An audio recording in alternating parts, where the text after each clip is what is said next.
back to week 2. We got the tight end rankings coming up today. This is John here with Play Action Fantasy Football. Welcome everybody back. It was a pretty big week for tight ends here in week 1. Not crazy performances, but a lot of second string underdogs coming up here. So we'll start here with TJ Hawkinson at number 1. Hard not to put him at number 1. They're going to be at Philadelphia, who did not have a good pass defense week 1 at all. So I do expect TJ Hawkinson to probably find the end zone and put up at least 80 yards, 5 catches minimum. That's easy points there at TJ Hawkinson, number 1. Number 2, Travis Kelce. Clearly he's questionable, did not play week 1. They're going to be at Jacksonville, whose defense did not look very promising week 1. So I do think that the Chiefs are going to have a good game against the Jaguars in Jacksonville, and Patrick Mahomes is going to be Patrick Mahomes throwing the football. So if Kelce's in there, he could even be number 1. He's going to be getting points, so obviously that's an easy given. Number 3, Evan Ingram, now with Jacksonville, is going to be home against the Chiefs. I think that Jacksonville is going to be passing the ball a lot this year. They're going to be throwing it to Zay Jones, Evan Ingram, Calvin Ridley. There's so many wide receiver options, tight end options there that they're not going to be able to cover everybody. Evan Ingram's definitely going to be a little bit undercovered sometimes, so find Trevor Lawrence getting him the ball here this week. Number 4, Darren Waller for the Giants is going to be at the Arizona Cardinals. Once again, not a great defense, so I do see Danny Dimes throwing the ball to Waller a little bit more than last week. Waller did not have a standout performance by no means in that 40-0 loss to Dallas, but I would expect him to make a good comeback here this week against the Cardinals D. Number 5, Mark Andrews, another questionable player for Baltimore at Cincinnati. It's going to be another good rivalry matchup. Mark Andrews, he's historically proven himself. So I see nothing but plus side if he is going to play, but there is a good chance that he doesn't play either against the Bengals. So I would keep your eyes on that, and I would definitely start him if he is going to play. The Bengals have struggled. So, throw him in your lineup if he's playing. If not, obviously, you got to make sure you get him out of there. Number 6, Tyler Higbee for the LA Rams is going to be home against the 49ers. Tyler Higbee last week only had 3 catches on 3 targets for 49 yards. So he got yardage when he did get the ball. However, he didn't get the ball thrown to him too much. I look for him to get the ball more this upcoming week against the 49ers. There's going to be more passes thrown his way, and he's gonna get you some points. So I would start Higbee this week and have confidence in him getting you points. Number 7, George Kittle, right up there with Tyler Higbee.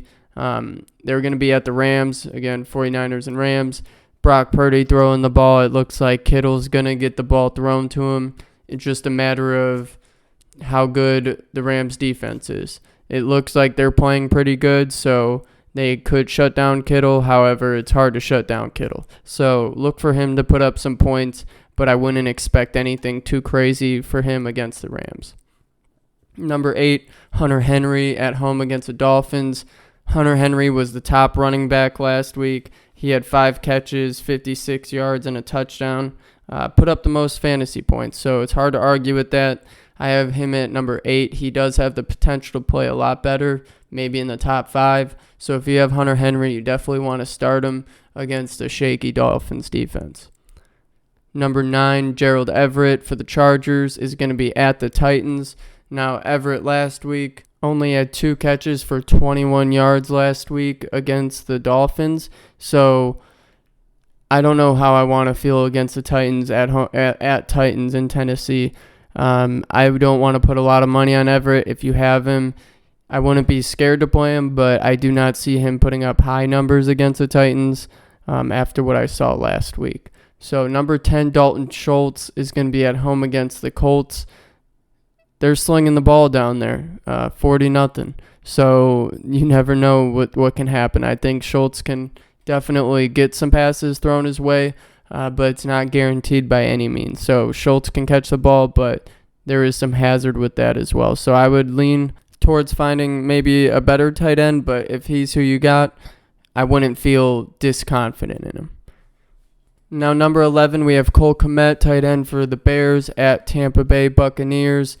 Cole Kmet did not have an outstanding week last week. He put up, I think, about 44 yards and 5 catches. So it wasn't a terrible week against Green Bay. And I look for him to improve this week against the Buccaneers. The Buccaneers do not have something scary on defense, so I think Cole Kmet definitely can get open. Justin Fields can get out of the pocket, throw the ball, especially to a tight end. So look for him to keep getting passes thrown his way and maybe get in the end zone. Number 12, Logan Thomas for Washington is going to be at the Denver Broncos this week. Not a super impressive performance last week by him. However, he did get 4 catches off 8 targets for 43 yards against Arizona. So that goes to show me that he's going to get targets no matter what. So look for Logan Thomas to get a lot of targets, a lot of quality passes. And when they're in the red zone, I mean, they might dump it off to Brian Robinson, maybe Antonio Gibson, but Logan Thomas there is going to be catching passes. Number 13, Hayden Hurst, Carolina, coming from Cincinnati. They're going to be playing at home against the Saints. Hayden Hurst last week had a pretty good week. He had the second most fantasy points.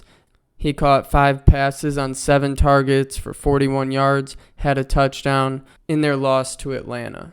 I do not think that he's going to have as good of a game this week against the Saints. The Saints have a good defense. I believe they're number 1 ranked against passing so far. So I do think that Bryce Young's going to struggle against the Saints D. So I would not start Hayden Hurst this week, but he's not a terrible pick.